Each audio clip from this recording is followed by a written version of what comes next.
O ex-presidente dos Estados Unidos, Donald Trump, prestou depoimento no Tribunal Federal de Miami na tarde de ontem. Trump se declarou inocente após ser acusado de guardar documentos sigilosos e de tentativa de obstrução de justiça. Por aqui conosco no nosso estúdio, seja bem-vindo, editor de internacional Fabrício Naitsky. Quais os detalhes dessa audiência, Fabrício? Tudo bom, Adriana? Bom dia para você, bom dia a todos que acompanham o Jornal da Manhã. Donald Trump voltou ao banco dos réus ontem, dessa vez a primeira acusação contra um ex-presidente dos Estados Unidos em toda a história a nível federal. A gente já havia falado aqui sobre outras acusações contra Donald Trump esse ano, incluindo uma acusação no Tribunal de Nova York de fraude fiscal. Essa não foi a nível federal, foi apenas em Nova York. Dessa vez, então, uma acusação sim, a nível federal, que pode ter graves implicações para a carreira de Donald Trump, principalmente para suas ambições à Casa Branca. São mais de 30 acusações contra Donald Trump por conta justamente dessa questão dos documentos confidenciais que foram encontrados com ele recentemente e que teriam sido levados de forma intencional pelo ex-presidente após o fim do mandato.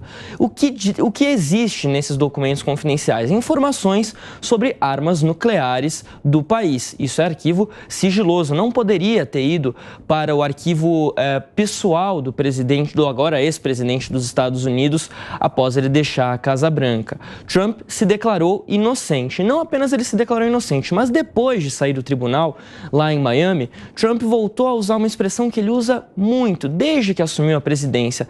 O termo em inglês rigged. Disse que o julgamento está sendo manipulado, que é um julgamento político que tem intenção de tirá-lo, sem dúvidas, da corrida presidencial. A gente lembra, né, Adriana?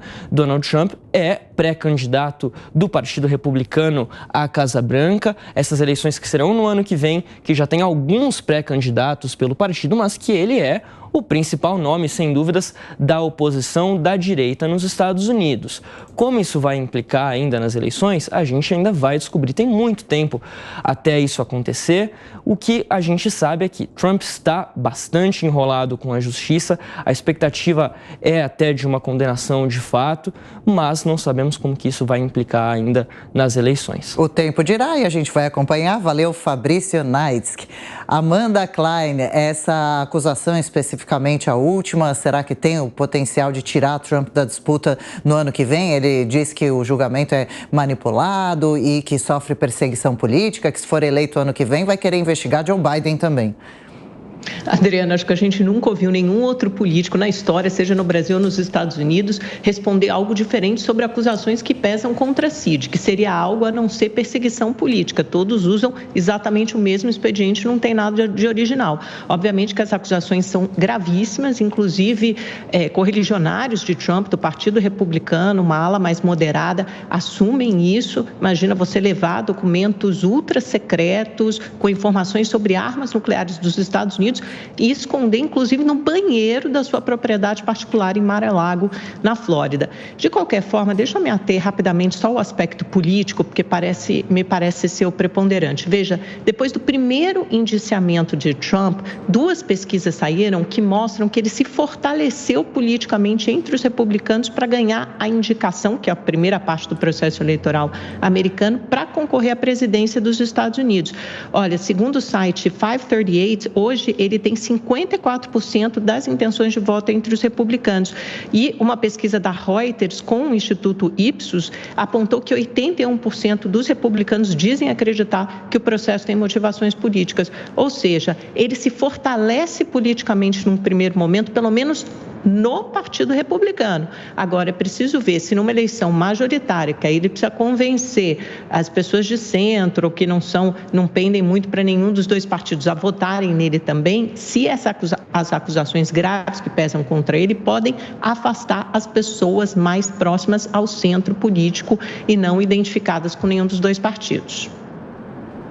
A gente tem que observar tudo que acontece nos Estados Unidos hoje, né? Em alguns lugares lá os estados são bastante independentes em relação ao desenvolvimento das suas políticas. A gente tem a Califórnia ali com os democratas dominando um avanço da agenda woke, do progressismo, etc. E a Califórnia tendo problemas seríssimos para se manter ali de pé e como um estado forte dentro dos Estados Unidos. Do outro lado, nós temos a Flórida, dominada pelo Ron DeSantis, um governador republicano que tem agido de forma muito contundente e dura contra o avanço dessa agenda woke, etc. Na presidência da República, o democrata Joe Biden, que nesse último final de semana fez postagens nas redes sociais defendendo criança trans. Com isso, essa guerra entre o conservadorismo representado pelos republicanos, sobretudo pelo Donald Trump, e o progressismo dos democratas com Joe Biden vai ficando cada vez mais acirrado. E é óbvio, é natural que Trump se fortaleça com isso, porque a sociedade americana ela tem uma base bastante conservadora.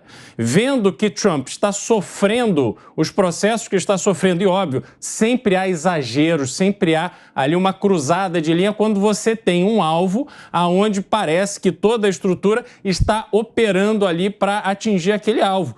Ele vai se fortalecer com essa narrativa e volta a ser um player extremamente competitivo nas eleições do ano que vem. Bom, mais um minutinho para cada um. Amanda, é bom lembrar que, por mais que ele tenha esses processos, ele não fica impedido de concorrer à presidência dos Estados Unidos. E qual que deve ser a forma com que ele pode convencer o próprio Partido Republicano que ele tem mais condições do que os adversários? São essas pesquisas, né? É o que eu falei, Thiago. Acho que esse primeiro momento de convencer o próprio Partido Republicano que ele é mais competitivo, Ron DeSantis vinha, que é o governador da Flórida, né? Como o Beraldo explicou, vinha alcançando Donald Trump. Mas aí, depois do primeiro indiciamento no estado de Nova York sobre aquele outro caso envolvendo a atriz pornô e gastos eleitorais, essa posição se inverteu. O Trump se fortaleceu, ficou com 54% das intenções de voto e Ron DeSantis caiu para 21%.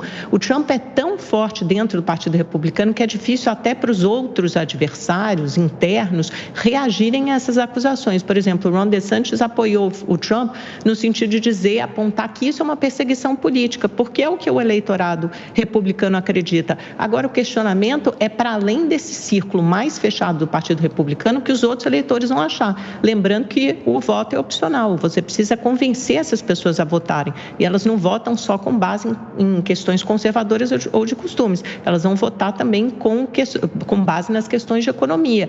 E não é uma invenção, não é uma perseguição política. Se a gente fosse até aos fatos, esses documentos confidenciais ultra secretos foram encontrados na propriedade de Trump. Qual pode ser o possível argumento, a possível justificativa para responder essas 37 acusações gravíssimas de violar a lei de espionagem e guardar documentos ultra secretos na sua residência depois de deixar a presidência da República? Há quem diga que Joe Biden já está mais idoso, até mesmo debilitado. Trump teria disposição e energia para aguentar mais uma campanha e mandato? Não, sem dúvida nenhuma. O presidente Biden vem dando demonstrações do avançar da idade, que isso tem pesado com ele. Ele tropeçou na semana passada, às vezes dá declarações assim um pouco desconexas, enfim. Isso enfraquece como aquela imagem do presidente norte-americano todo poderoso, ao passo que Trump está ali com todo o seu vigor, né, se colocando como vítima de uma grande operação do Estado americano contra ele, e as pessoas se sensibilizam com isso. Amanda citou um fator muito importante. Lá o voto ele é opcional, as pessoas não são obrigadas a votar. Entretanto, quando há uma mobilização em defesa de alguém que a população em geral enxerga que está sofrendo uma injustiça, o estímulo dessas pessoas irem às urnas votar é muito maior do que aqueles que vão sair para votar num candidato como Biden, por exemplo, que está ali dando essas demonstrações de que não está no seu pleno vigor. Então, dentro do Partido Democrata também haverá uma disputa muito grande, porque você tem Robert Kennedy Jr. trazendo todo o peso da dinastia Kennedy, que ainda é muito forte na política americana, para disputar essa vaga de candidato do Partido Democrata. E aí pode-se argumentar que há uma tradição de que o presidente em exercício ele é o candidato natural, ele sempre vem com mais força para ocupar essa posição de candidato à reeleição. Entretanto, O pai de Robert Kennedy Jr. já passou pela mesma experiência e conseguiu ganhar a indicação do Partido Democrata. Estava ali o presidente em exercício na época, desistiu dessa disputa e ele seria provavelmente eleito presidente da República se não tivesse sido assassinado às vésperas da eleição. Rapidamente, Amanda.